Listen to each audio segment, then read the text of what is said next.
dengan sidang MKKE. Pelapor akan dipanggil untuk dimintai keterangan.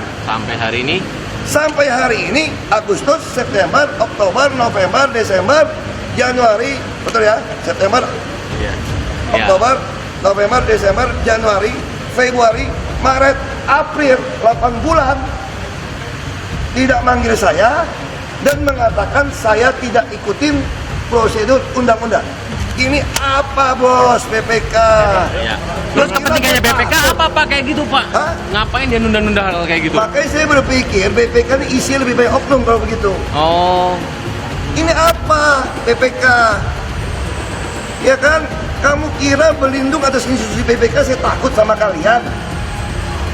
Makanya saya bilang buka di pengadilan semua. Biar kalian tahu BPK dikuasai oknum-oknum yang berlindung di balik undang-undang. Jadi kalau bicara pemborosan biasanya banyak yang terjadi. Biasanya masalah bukti yang tidak dapat dipertanggungjawabkan, tidak diyakini kebenarannya bukti itu memang sesuai dengan ketentuan. Kedua, biasanya terjadi dari sisi kelebihan pembayaran, ya, karena kekurangan pekerjaan sehingga mengalami kelebihan pembayaran. Kemudian ada dokumen yang tidak lengkap dalam satu proses pengeluaran, misalnya perjalanan dinas atau belanja lainnya. Jadi modusnya kurang lebih seperti itu. Mungkin saya sampaikan itu terkait dengan statement tadi pada belanja modal daripada 48 paket pengadaan, 85 paket pengadaan di belanja modal itu ada sekitar 211 miliar. Itu disebabkan karena ada yang pensiun dan ada yang meninggal, ya. Jadi antara kecepatan rutinitas pembayaran bagian keuangan dan bagian pelaporan dan bagian kepegawaian itu ada miss, ya. Jadi belum dimasukkan syarat-syarat kematian seperti akte kematian belum didaftarkan, sehingga bagian keuangan langsung membayarkan, sehingga ada kelebihan membayar kurang lebih sampai 862 juta rupiah dan sudah dikembalikan sebesar 423.503.275 atau sekitar 49,1%. Dan yang lainnya sedang dalam proses penagihan. Jadi ini terjadi hanya masalah administrasi, tidak ada kerugian di sini, apalagi korupsi atau makar. Kemudian yang kedua, terkait kelebihan bayar di temuan BPK terkait di bidang kesehatan, di masker maupun rapid antigen, itu juga sudah kita tindak lanjuti rekomendasi dari BPK dan di situ tidak ada markup, tidak ada juga uang yang dikembalikan, dan di situ juga tidak ada kelebihan bayar di situ. Jadi semua sudah sesuai dengan ketentuan aturan yang ada.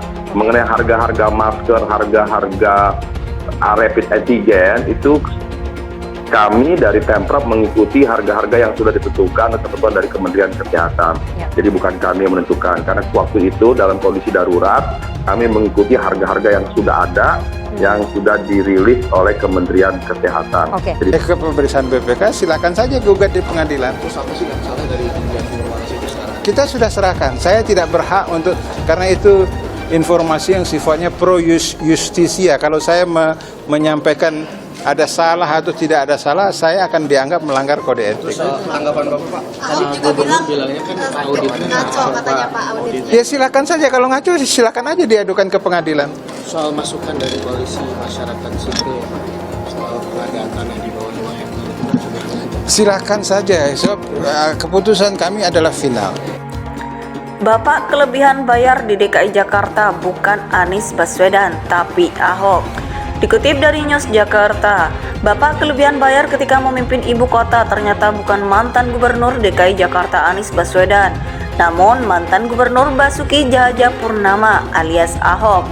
Hal ini terlihat melalui data yang diunggah mantan anggota TGUPP Tatak Ujiati, di mana pemerintahan Anies Baswedan justru paling rendah angka kelebihan bayar. Dalam data tersebut, pada tahun 2015, BPK menemukan angka kelebihan bayar mencapai 417 miliar, dan di tahun 2016, 214 miliar. Ini diketahui sebagai era kepemimpinan Ahok.